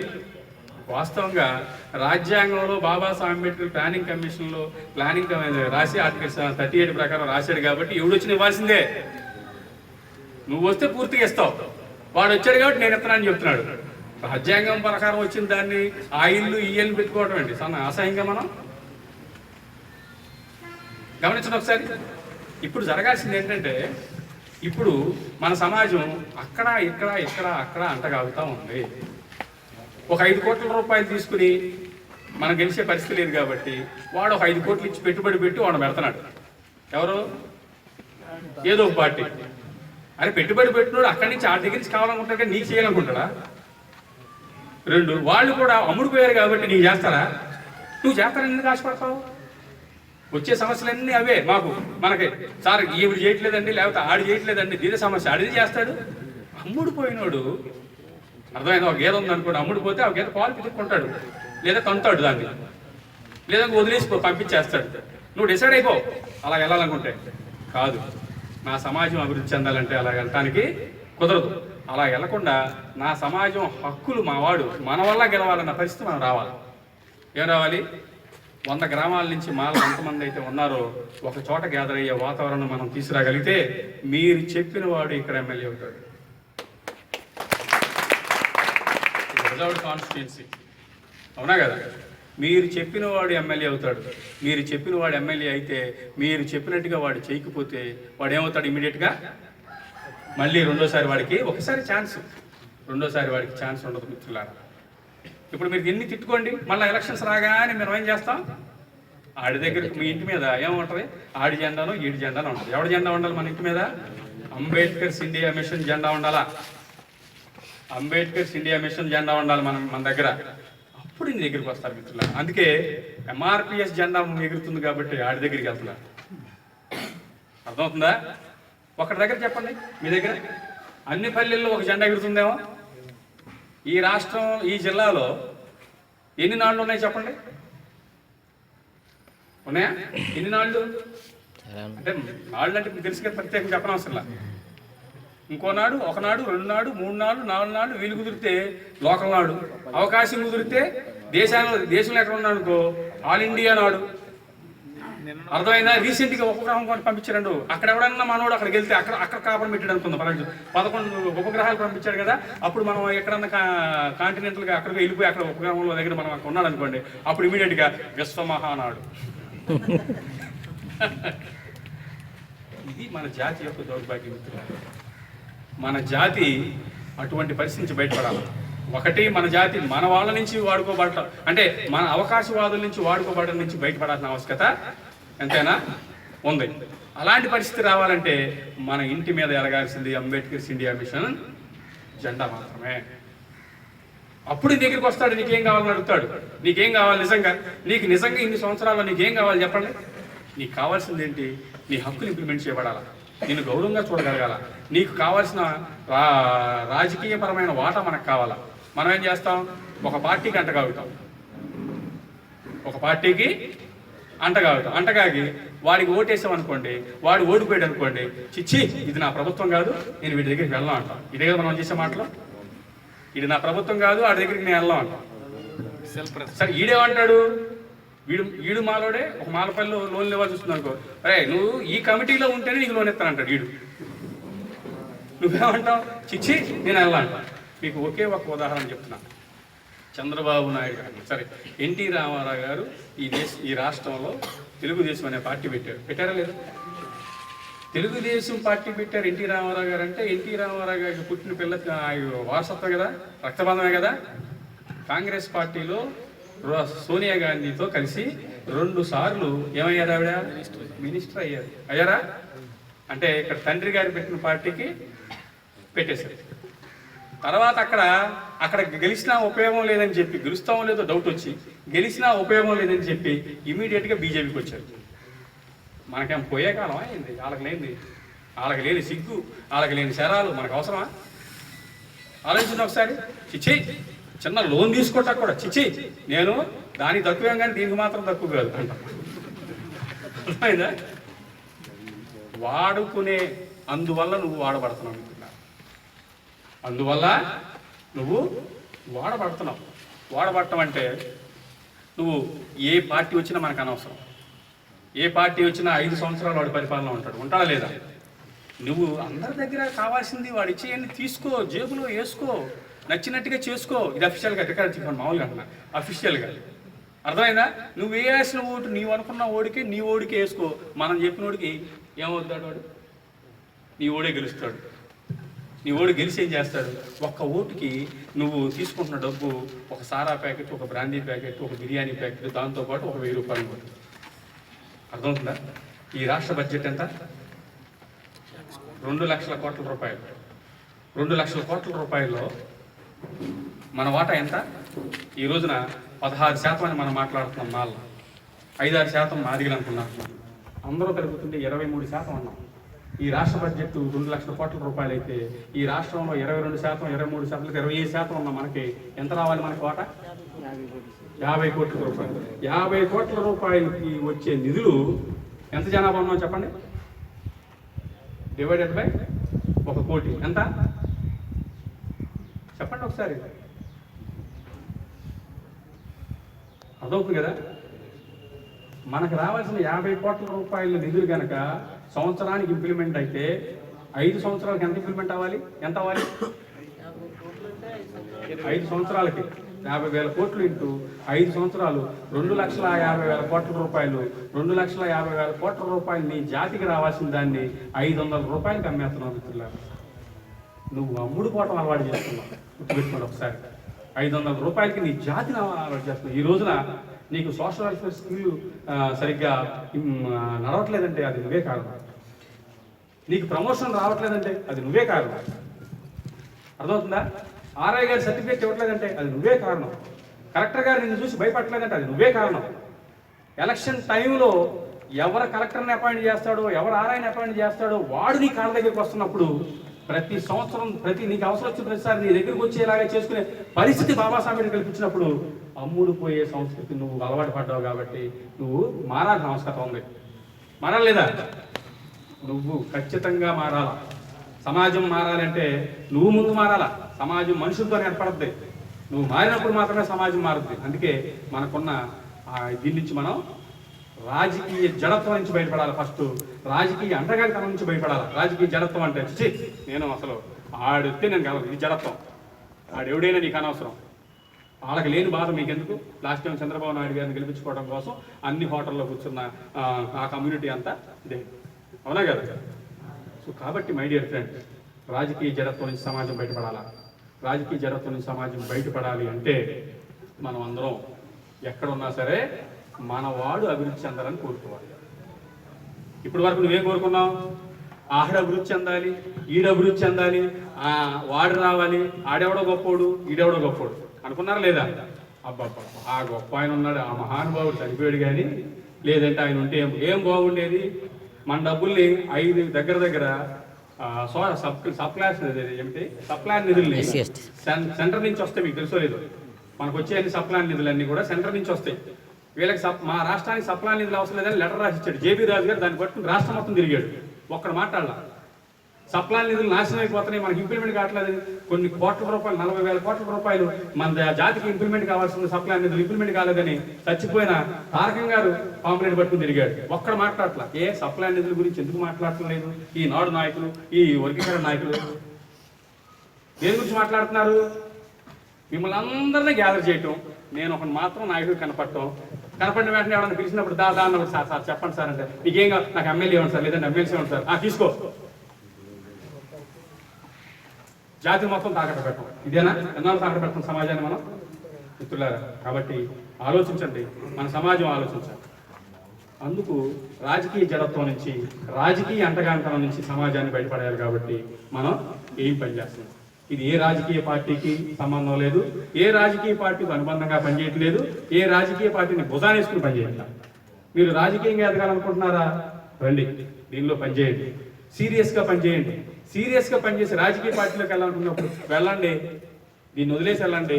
నువ్వు మాతో మా జాతి కోసం కొన్నాళ్ళు పనిచేసావు కాబట్టి మీకు నేను సపోర్ట్ చేస్తాను. అర్థమైందా? నువ్వు నా ఓడు అయినంత మాత్రం నా కుల సర్టిఫికేట్ తీసుకొచ్చి మాత్రాన మేము సపోర్ట్ చేయం. అది చెప్పగలగాలి మనం ఏం చెప్పాలి? నువ్వు నా కులపోడు అయినంత మాత్రాన మేము సమస్య లేదు వింటున్నారా? అది ఎవరు చేశారు? రెడ్డి కమ్యూనిటీ చేసింది. ఆంధ్ర రాష్ట్రంలో కమ్మ కమ్యూనిటీ చేసిందా? ఒక రెడ్డి ఈ రాష్ట్రంలో 5 సాధారణ మనుషులకు సమానం. ఒక కమ్మ 10 మంది మనుషులకు సమానం.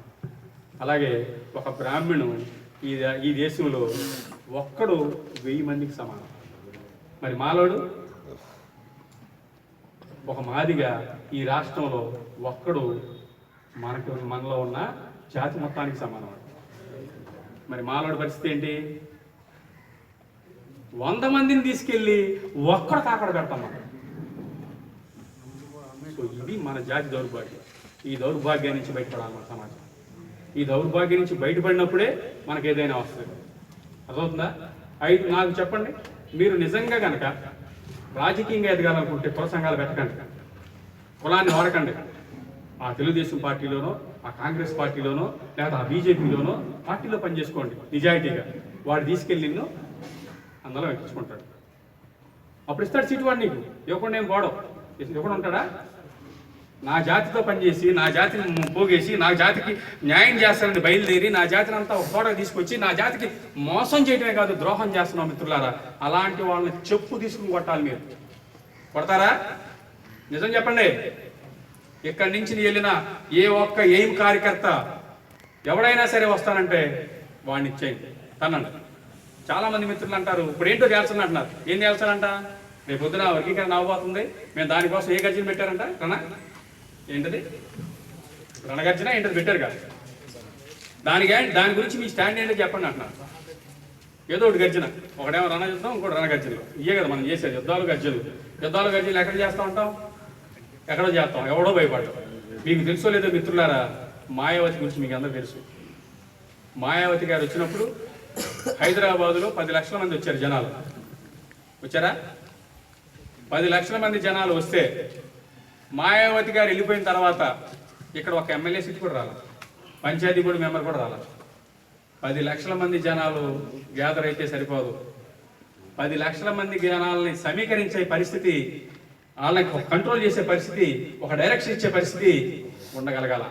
అది ఏం చేయాలనుకుంటుంది మిత్రులారా? ఈ రాష్ట్రంలో ఉన్న మాళ్ళందరినీ హరణే చేయాలనుకుంటుంది, మాళ్ళందరినీ ఒక తాటి మీద తీసుకురావాలనుకుంటుంది. మాళ్ళందరూ ఎలాగ పనిచేయాలి, ఏం పని చేస్తే బాగుంటుంది, ఏం పని చేస్తే జాతికి ఉపయోగపడుతుంది అని చెప్పేసి పివి సునీల్ కుమార్ గారు ఒక ప్రణాళికతో ఏమి తీసుకొచ్చారు. దానిలో పనిచేస్తే జాతి బాగుపడుతుంది తప్ప మీరు ఆ గర్జనలు ఈ గర్జనలు పెడితే వెళ్తారు, 1 లక్ష మంది వెళ్తారు, 2 లక్షల మంది వెళ్తారు. ఆ తర్వాత ఏమవుతుంది? ఆయన పిలుస్తారు, what is your problem? I want నా జాతి ప్రాబ్లం. మళ్ళీసారి ఆలోచించుకో, నా జాతి ప్రాబ్లం మళ్ళీసారి ఆలోచించుకో. ఇదే కొంచెం చూడండి, ఓకే అది కొంచెం పొలిటికల్ మ్యాటర్గా చూద్దాం, నీకేం కావాలి చెప్పు అని నాకు ఎమ్మెల్సీ. ఇదే కదా మనకు వచ్చేది.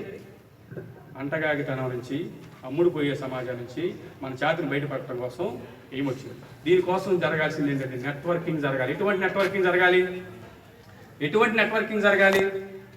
ఈరోజు మనం ఎట్లా ఉన్నామంటే అంబేద్కర్ వాదులుగా ఉన్నాం, కులవాదులుగా ఉన్నాం, బహుజనవాదులుగా ఉన్నాం, దళితవాదులుగా ఉన్నాం, మూల నివాసి బహుజనవాదులుగా ఉన్నాం. లేకపోతే రకరకాల సంఘాల్లో ఈ రాష్ట్రంలో ఏ సంఘం వచ్చినా ఆ సంఘంలో మనమే ఉంటున్నాం. అవునా కదా? అంబేద్కర్ పేరు మీద కానీ, పూలే పేరు మీద కానీ, ఇంక ఎవరి పేరు మీద వచ్చినా సరే ఆ సంఘంలో మనమే ఉంటున్నాం. కానీ మనమే ఉన్నప్పటికీ అందరి కోసం పనిచేస్తున్నాం, కానీ మనం మన కోసం పనిచేయట్లా. అందరి కోసం పనిచేసే మనస్తత్వం ఉన్నవాడివి ముందు మన కోసం పనిచేస్తే, మన కోసం పనిచేయటం మొదలయ్యి మళ్ళా మిగిలిన కోసం పనిచేయవా? నువ్వు పనిచేయగల సత్తా ఉందా నీకు? పని చేయగల సత్తా ఉంది కాబట్టే అందరి కోసం మాట్లాడుతున్నావు. ముందు నీ కోసం పనిచేయటం అలవాటు చేసుకో. నువ్వు నిలబడి ఒక చోట, నువ్వు ఏ పార్టీలో ఉన్నా, ఏ సంఘంలో ఉన్నా, నువ్వు ఇక్కడికి వచ్చి నిలబడి నా జాతి కోసం నేను పనిచేస్తానని చెప్పు. 16% ఉన్న నీ జాతిని నిలబడితే మిగిలిన వాళ్ళు అందరూ నీ దగ్గరికి వస్తారు మిత్రులారా. నీ దగ్గరికి ఎవరు రావట్లా. నువ్వు దళితులని పెట్టుకున్నావు, మూల నివాసాన్ని పెట్టుకున్నావు, బహుజనాన్ని పెట్టుకున్నావు, ప్రజాతంత్రాన్ని పెట్టుకున్నావు, ఏదో ఒకటి రకరకాల సంఘాలు పెట్టుకుంటున్నావు. కానీ ఆ సంఘాల దగ్గర మనుషులు ఉన్నట్లా ఉంటున్నారా? కారణం నీ కోసం నువ్వు పనిచేయట్లేదు కాబట్టి నువ్వు నమ్మకాన్ని పెట్టుకోలేకపోతున్నావు. నీ కోసం నువ్వు పనిచేయటం మొదలెట్టు అంటే ఏమితో పనిచేయటం స్టార్ట్ చేయి, అప్పుడు నీ సమాజం వస్తుంది. ఈ రోజున వచ్చిన వాళ్ళందరూ నన్ను చూసి వచ్చారా? నా జాతి కోసం నేను నిలబడాలని వచ్చారా లేదా? అవునా కదా? పివి సునీల్ కుమార్ గారిని చూసి వచ్చారు. అవునా కదా? ఎందుకు వచ్చారు? ఇప్పుడు వరకు ఉన్న వాళ్ళందరూ కూడా మిమ్మల్ని మోసం చేశారు, ద్రోహం చేశారు. మళ్ళా ఎవడన్నా వచ్చినా వాడు మమ్మల్ని మోసం చేస్తాడు, ద్రోహం చేస్తాడు. ఒక పెద్ద ఆయన వచ్చాడు కాబట్టి నా జాతికి న్యాయం జరుగుద్ది, అందుకనే మనం అందరం వచ్చామా లేదా? నా జాతికి అన్యాయం జరగకుండా చూడటం కోసం ఒక పెద్ద ఆయన వచ్చాడు. నేను అందుకనే ముందుకు వచ్చాను తప్ప మళ్ళా నా జాతిని మోసం చేయడానికి కోసం అని, మోసపోవటం కోసం మనం వచ్చామా? మోసపోవటం కోసం మనం రాలేదు. కాబట్టి నెట్వర్కింగ్ అంటే ఏంటి? ముందు నీ జాతి కోసం నువ్వు నిలబడు. నువ్వు ఎంఆర్ఓ ఉన్నావా, నీ జాతి వాడు ఎవడన్నా వచ్చి సర్టిఫికేట్ అడిగితే ఇచ్చే ఫ్రీగా. అర్థమైందా? నువ్వు కలెక్టర్గా ఉన్నావా, ఒక బంట్రోడ్ దగ్గర నుంచి ఒక కలెక్టర్ వరకు ఒక నెట్వర్కింగ్ చేస్తున్నావు ఎయిమ్ ద్వారా. ఇంతకుముందు మీరెవరో నాకు తెలియదు. నేనేదో స్టీల్ ప్లాంట్ వచ్చిన ఉద్యోగం చేసుకుంటూ అసిస్టెంట్ మేనేజర్గా బతికేస్తున్నాను. మీరేదో ఇంకొక ఉద్యోగం చేసుకుంటూ గొప్పగా బతికేస్తున్నారు. ఇంకోసారి బతికేస్తున్నాడు. కానీ మీరెవరో నాకు తెలియదు. అవునా కదా? ఒక సాధారణ హోంగార్డు ఐజీ దగ్గరికి వెళ్ళి మాట్లాడే పరిస్థితి ఏం క్రియేట్ చేసింది? That is the network. ఒక సాధారణ హమాలి కలెక్టర్ దగ్గరికి వెళ్ళి మాట్లాడే పరిస్థితి ఏం క్రియేట్ చేసింది? That is the network. నువ్వు కలెక్టర్ అయినా నీ జాతి కోసం నువ్వు పనిచేయాలన్న ఒక ఆలోచన తీసుకొచ్చి నా జాతికి పనిచేయటం అనే ఆలోచన తీసుకొచ్చిన వాడు పివి సునీల్ కుమార్ గారు. ఈ రోజు వరకు కూడా ఎవడో కూడా మాట్లాడాలి ఆ విషయాన్ని. ఆ విధంగా నెట్వర్క్ చేస్తాం. ఒక కలెక్టర్ దగ్గరికి వెళ్ళాలంటే వారం రోజులు తిరగాల. వారం రోజులు తిరిగి వాడితో మాట్లాడాలంటే కష్టం, అంతే కదా?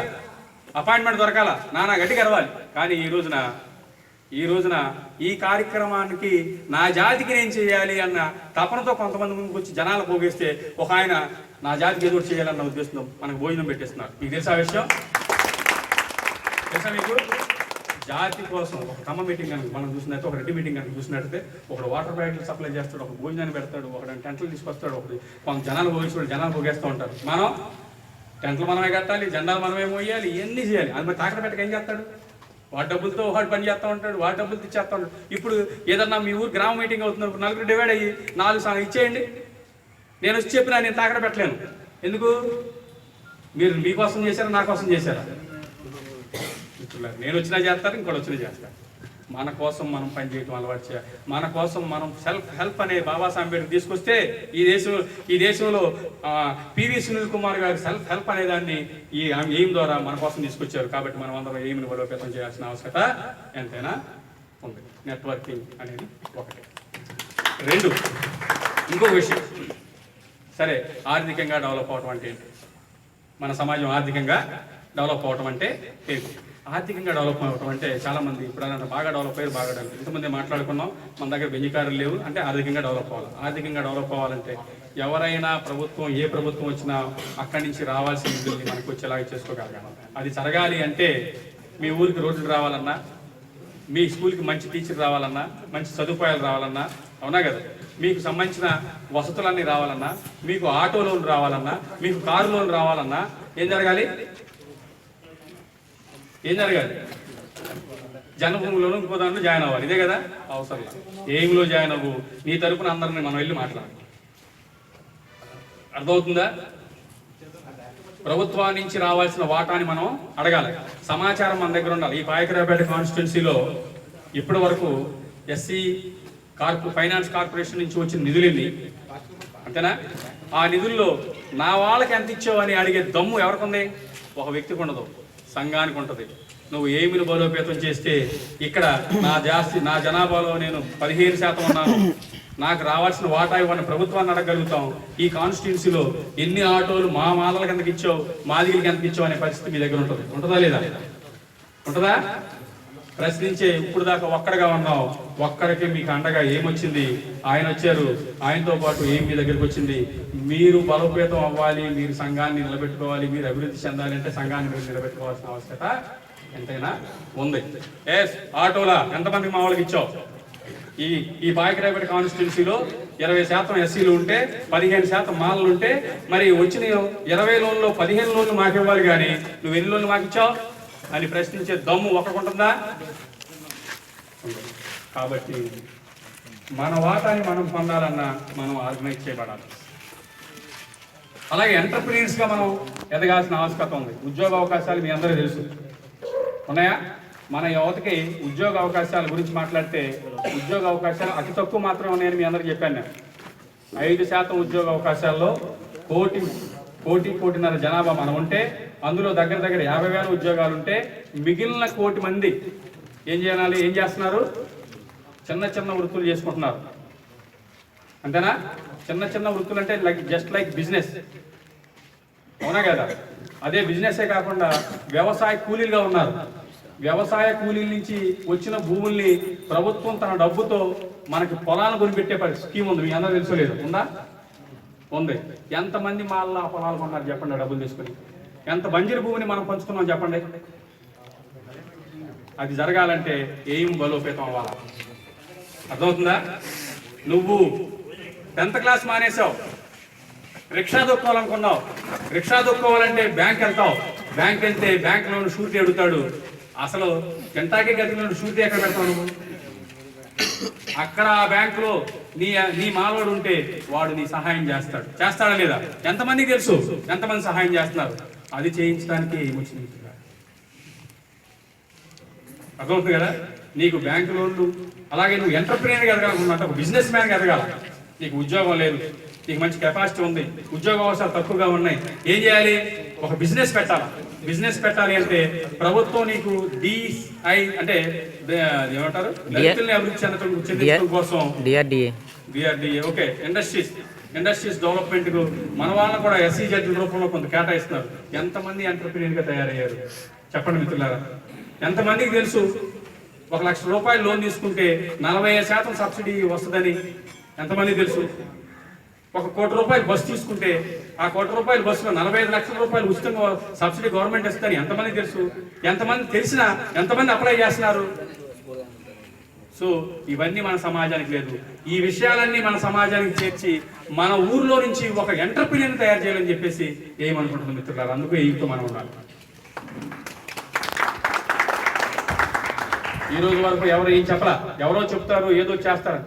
అసలు నీకున్న హక్కు ఏంటో తెలియకుండా, నీకున్నది ఎలా ఎక్సర్సైజ్ చేయాలో తెలియకుండా ఇప్పుడు వరకు వాడన్యాయం చేస్తున్నాడు, వాడు కేటాయిస్తున్నాడు కోట్లు. రీసెంట్గా రావెల్ కిషోర్ బాబు గారు ఒక స్టేట్మెంట్ ఇచ్చారు. నేను 500 కోట్ల రూపాయలు కేటాయించాను, దాన్ని సరిగ్గా ఇంప్లిమెంట్ చేయకపోతే దాన్ని తీసుకెళ్లి వేరే దానికి మళ్ళిస్తానన్నారు. అన్నాడా లేదా? అసలు ఆ మినిస్టరే ఇంప్లిమెంట్ చేసి దౌర్భాగ్య స్థితిలో ఉంటాయి. ఇంకా తర్వాత మాట్లాడుకుందాం. కానీ 500 కోట్లు ఎలా ఇంప్లిమెంట్ చేయించుకోవాలో తెలియని దౌర్భాగ్య పరిస్థితులు. నీ 1 కోటి రూపాయలు ఇచ్చేవాలంటే ఏం చేయాలి? సడన్ గా 1.5 కోటి రూపాయలు వచ్చేసినట్టుగా వస్తే ఏం చేయాలి కూడా తెలియని పరిస్థితిలో ఉన్నాం, అయోమయంలో ఉంది. అటువంటి పీపుల్ని ఎడ్యుకేట్ చేయడం కోసం ఏమనేది ఈ రోజున పల్లెల్లోకి రావడం జరుగుతుంది. పే బ్యాక్ టు సొసైటీ అంటే ఇదే. నా జేబులో నువ్వు డబ్బులు అవసరం, నా జాతికి రావాల్సిన హక్కుల్ని అందేలాగా చూడగలిగితే చాలు. బాబాసాహెబ్ అంబేద్కర్ వాచ్ డాగ్స్ అన్నారు, బార్కింగ్ డాగ్స్ కాదు. ఈ రోజు వరకు మన సమాజం ఏం చేస్తుంది? రోడ్ల మీదకి వెళ్ళి ఓగు అరుస్తుంది. ఏం చేస్తుంది? ఏమరుస్తుంది? నాకది జరిగింది, నాకు అన్యాయం జరిగింది. కమ్యూనిస్టుల కన్నా ఎక్కువ అరుస్తున్నారు. కమ్యూనిస్టులే సహజంగా అరుస్తూ ఉంటారు, వాళ్ళకన్నా ఎక్కువ అరుస్తున్నారు. అల్టిమేట్ గా ఏం జరుగుతుంది? మన సమాజానికి ఒక్కటి కూడా ఇంప్లిమెంట్ కావాలి. ఈ రోజు నుంచి విద్యావంతులందరూ, చదువుకున్న వాళ్ళందరూ వాచ్ డాగ్స్ లాగా కావాలి. ఒక మనిషి అడగలేదు కాబట్టి 10 మంది అడుగుతారు. మనందరి వెనక సునీల్ కుమార్ గారు ఉన్నారు. సునీల్ కుమార్ గారు మనందరి వెనక బాబాసాహెబ్ అంబేద్కర్ ఉన్నారు. మనం భయపడాల్సిన పనే లేదు. గమనించండి, అర్థమైందా? మీరు అసలు భయపడాలంత పని లేదు. నీకు ఇప్పుడు నువ్వు అడగటం మొదలెట్టు. ఇప్పుడు రాకపోయినా 1 సంవత్సరం తర్వాత అయినా నీకు రావాల్సిన వాటా వస్తుంది. అడగటం అంటే నిన్ను చంపేస్తాను, పుట్టేస్తాను, లౌకికంగా అడగటం నేర్చుకోవాలి. అర్థమైందా? రీసెంట్గా ఒక ఎగ్జాంపుల్ చెప్పారు సునీల్ కుమార్ గారు మాకు. ఏంటంటే అది ఆ ఎగ్జాంపుల్ అంటే ఒక ఆయన ఫైల్ తీసుకొచ్చారంట. వీడు మనోడేగా, మన మీద చేయడు, ఎందుకు చేస్తావు? చేయవు, నువ్వు మనోడే కదా, చేయాలి కదా అని ఒక 4-5 పోగేసుకుని తిట్టేసి వెళ్ళిపోయాడు. ఆడి పాపం అప్పుడు వరకు చేయాలనిపించింది. వీడు వచ్చి తిట్టేసరికి పక్కన పెట్టాను. మళ్ళీ బయటికి వెళ్ళి మనోడైనా మనం చేయడానికి.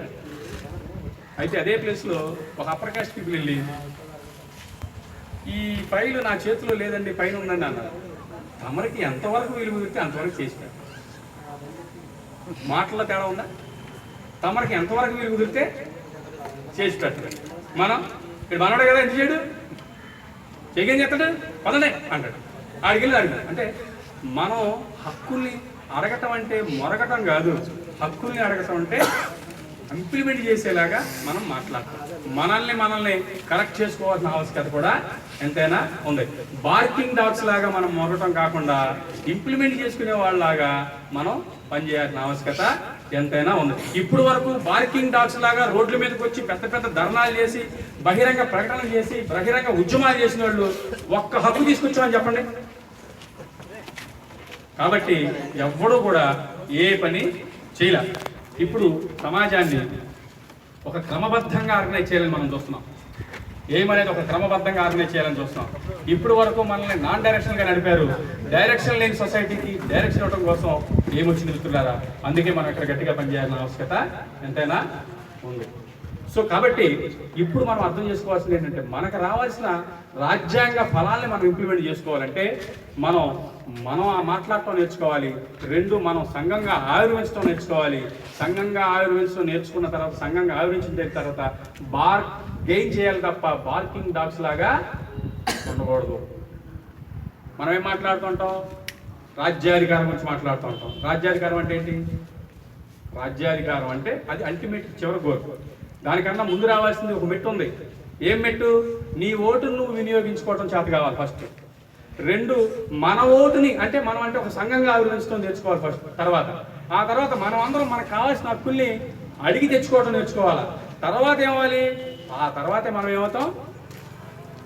రాజ్యాధికారం. నువ్వు నిలబడితేనే కదా. మీకు తెలుసో తెలీదు, చంద్రబాబు నాయుడు గారు నేను పార్టీ పెడుతున్నాను, నేను రేపు ఎలక్షన్లో పోటీ చేస్తున్నానంటే ఇండస్ట్రియలిస్టులు అందరూ సూట్ కేసు పట్టుకుని వచ్చి నీ దగ్గర కూర్చుంటారు. ఆయనకి ఇస్తారా లేదా? ఇస్తారా? ఎందుకు ఇస్తారు? ఏ ఇండస్ట్రియలిస్టులు ఎవరు? కామర్స్ అని వచ్చింది. దాని ద్వారా అంటే మనకు అదొక ఆర్గనైజేషన్. అందుకే ఆర్టికల్ 38 వచ్చింది. పంచవర్ష ప్రణాళిక వచ్చింది. పంచవర్ష ప్రణాళికలో భాగంగా మనకు రావాల్సిన వాటా వచ్చింది. మనం అడగాల్సింది ఉద్యోగాల్లో వాటా కాదు, మనకి కావాల్సింది కాంట్రాక్ట్స్లో వాటా కావాలా, బిజినెస్లో వాటా కావాలా, SEZలో వాటా కావాలా. అది అన్నీ ఎప్పుడు సాధ్యపడుద్దంటే మన జాతి ఆర్గనైజ్ అయినప్పుడు మాత్రమే. అది ఎయిమ్ ద్వారానే మాత్రమే సాధ్యపడుతుంది. అది జరిగినప్పుడు మాత్రమే మనం ఏదైనా సాధించగలుగుతాం. కాబట్టి మనం ఆర్గనైజ్ చేయబడాలా, అడగడం నేర్చుకోవాలా. రాజ్యాధికారానికన్నా ముందు రావాల్సింది ఏంటంటే ఆర్థికంగా నిలబడటం కావాలా. నువ్వు నిలబడితే, ఒక నిజాయితీగా ఉన్నవాడు నిలబడితే వాడి కోసం కావాల్సిన కోట్లు ఖర్చు పెట్టేవాడు కావాలి. అర్థమైందా? ఉదాహరణకి కమ్మా కమ్యూనిటీ భారతదేశ స్వాతంత్రం ముందు కమ్మా కమ్యూనిటీ కూలీ నాలి వ్యవసాయం చేసుకునే కమ్యూనిటీ. కమ్యూనిస్టు పార్టీలోకి వెళ్ళింది. అప్పుడు ఎవరున్నారు? రాజుల పరిపాలన ఉండేది. అవునా? కమ్యూనిస్టులోకి వెళ్ళారు. రాజుల దగ్గర నుంచి భూమి పంపకాలు జరిగినాయి. డెమోక్రసీ వచ్చిన తర్వాత పంచుకునేటప్పుడు చక్కగా వాళ్ళే పంచుకున్నారు. భూమి అంతా వాళ్ళ చేతిలోకి వెళ్ళింది. భూమి మీద వచ్చిన డబ్బుల్ని బిజినెస్ మీద పెట్టాడు. బిజినెస్ మీద వచ్చిన తర్వాత ఏం చేయాలనుకున్నాడు? రాజకీయాల్లోకి వెళ్ళాలనుకున్నాడు. రాజకీయాల్లోకి వెళ్ళాడు, శాసించి ఇప్పుడు ఏం చేస్తాడంటే వనరులన్నీ తన చేతుల్లో పెట్టుకున్నాడు. ఇది ప్రాసెస్. కూలి చేసుకునేవాడు అంటే పాలు, పేడు, పిడకలు అన్నీ అమ్ముకునేవాడు. భూమి మీద ఆధిపత్యం వచ్చిన తర్వాత వ్యవసాయం చేశాడు. వ్యవసాయం మీద నుంచి బిజినెస్కి వెళ్ళాడు. బిజినెస్ తర్వాత ఆ వచ్చిన డబ్బులన్నీ ఆలోచించిన తర్వాత రాజకీయాన్ని శాసిస్తున్నాడు. ఇప్పుడు వాడికి ఎవరికి ఏం కావాలనేది డిసైడ్ చేస్తున్నాడు లేదా? మరి మాలలకి అవకాశం రాలేదా? ఎస్సీలకి అవకాశం రాలేదా? వచ్చింది. కానీ దాన్ని ఎలా కొడుతున్నాం? మనకి భూమి కొనుక్కునే అవకాశం బాబాసాహెబ్ అంబేద్కర్ మనకు లేకపోయినా ఇచ్చాడు. రాజ్యాంగంలో చెప్పాను కదా మీకు. మనకి చదువుకునే అవకాశం లేకపోయినా బాబాసాహెబ్ అంబేద్కర్ ఇచ్చాడు, వచ్చింది కదా మనకి. కానీ ఇప్పటి వరకు మనం ఏం చేసాం? బొజ్జలు నింపుకున్న క్లర్కుల వల్లే ఏం చేసాం? ఎడ్యుకేటెడ్ పీపుల్ బిట్రేడ్ మీ అన్నాడు Babasaheb Ambedkar. Educated people betrayed me అంటే, బిట్రేడ్ అంటే ఎడ్యుకేటెడ్ పీపుల్ చీటెడ్ మీ అలా. చీటెడ్ అంటే ఏంటి? మోసం చేయటం. బిట్రేడ్ అంటే ద్రోహం చేయటం. మోసం చేయడానికి, ద్రోహం చేయడానికి వ్యత్యాసం ఏంటంటే, తెలియకుండా ఏదైనా తప్పు చేస్తే అది మోసం అవ్వచ్చు. తెలిసి ఆ మోసాన్ని పదే చేస్తూ సమాజాన్ని పదే మోసగించడం అంటే ద్రోహం చేయటం. ఈ రోజున విద్యావంతులు పల్లెలకెళ్ళి నా సమాజాన్ని చైతన్యపరుస్తాను అనుకున్నాను, కానీ బెంచ్ దగ్గర కట్టు వాళ్ళు బొత్తలు నింపుకుంటున్నారు అన్నాడు బాబాసాహెబ్ అంబేద్కర్. మరి ఈ రోజున ఏమేం చేస్తుందంటే, నువ్వు బెంచ్ దగ్గర క్లర్క్ లాగా వద్దురా నాయన, నువ్వు పల్లెల్లోకి వెళ్ళి అంది. పల్లెల్లోకి వెళ్ళి పనిచేస్తున్న ఏకైక ఆర్గనైజేషన్ మన సంఘానికి మనకు సంబంధించిన ఆర్గనైజేషన్ ఎయిమ్ మాత్రమే. అది పివి సునీల్ కుమార్ గారు ఆలోచించారు. కాబట్టి ఈ రోజున మనం ఎన్ని చేసినా, మనం ఎన్ని చేయాలనుకున్నా ముందు మన సంఘటన పడకుండా మన సమాజం అభివృద్ధి చెందదు. మన మీద దుష్ప్రచారాలు జరుగుతూ ఉన్నాయి, అన్యాయంగా మనం చేస్తూ ఉన్నారు. వాటిని తిప్పిపట్టాల్సిన ఆవశ్యకత ఎంతైనా ఉంది. అందుకనే ఈ రోజున మనకున్న దౌర్భాగ్యం ఏంటంటే, నేను ఒక సంఘాన్ని బయలుదేరి ఒక సంఘాన్ని స్టార్ట్ చేసి మీ దగ్గరకు వచ్చి చందాలు అడుగుతా. అదే మనకున్న ఇది. ఇప్పుడు ఎవరి దగ్గర నుంచి మీ దగ్గర నుంచి రూపాయి కూడా తీసుకోవట్లా. మీ దగ్గర నుంచి రూపాయి అడగట్లా. నువ్వు చేయాల్సిన పని నువ్వు చేయి అంతే. నువ్వేం చేయగలవో అది చేయి. నిజంగా మనం ఏం చేయగలమో, నిజంగా అంబేద్కర్ వాదులా బతుకుతున్నామో, అవకాశవాదులా బతుకుతున్నామో ఒక్కసారి ఆలోచించుకోండి. ఈ దేశంలో బ్రాహ్మణుడు వాడి నమ్మిన సిద్ధాంతం కోసం పనిచేస్తున్నాడు. వాడి లబ్ధి పొందుతున్న బెనిఫిట్ పొందిన దానికోసం నిజంగా పనిచేస్తున్నాడు వాడు. ఈ దేశంలో క్రిస్టియన్ వాడి నమ్మిన దానికోసం పనిచేస్తున్నాడు. చేస్తున్నాడు లేదా? ఎందుకంటున్నానంటే ఒక పేద లేడీ మా ఇంటి దగ్గరికి వచ్చింది. చిరిగిపోయిన జాకెట్ వేసుకుని ఆ జాకెట్ మీద చీర ఇలా కప్పుకుని వచ్చింది. అర్థమైందా? వచ్చి నాకు ఒక పాంప్లెట్ ఇచ్చింది. ఏమిచ్చింది? పాంప్లెట్ ఇచ్చింది. ఏంటి ఆ పాంప్లెట్ అని చూస్తే అడుక్కుంటా వచ్చింది అనుకున్నా. పాంప్లెట్ చూస్తే దేవుని నమ్ము, పరలోకంలో నీకు దేవుని పక్కన, చచ్చిపోయిన తర్వాత వచ్చే పరలోకం ఎట్లుంటుందో ఎవడో చూడనప్పటికీ తను నమ్మింది కాబట్టి తను తింటాకి గతి లేకపోయినా ఈ రోజున సూటు కూడా వేసుకుంటున్నాం మనం, బూటు వేసుకుంటున్నాం మనం. ఒక్కడు అంబేద్కర్ వాదా, అవకాశవాదా చెప్పండి? మోసం చేస్తున్నావా, ద్రోహం చేస్తున్నావా చెప్పండి? మోసం చేస్తున్నావా, ద్రోహం చేస్తున్నావా? మోసం చేస్తున్నాం.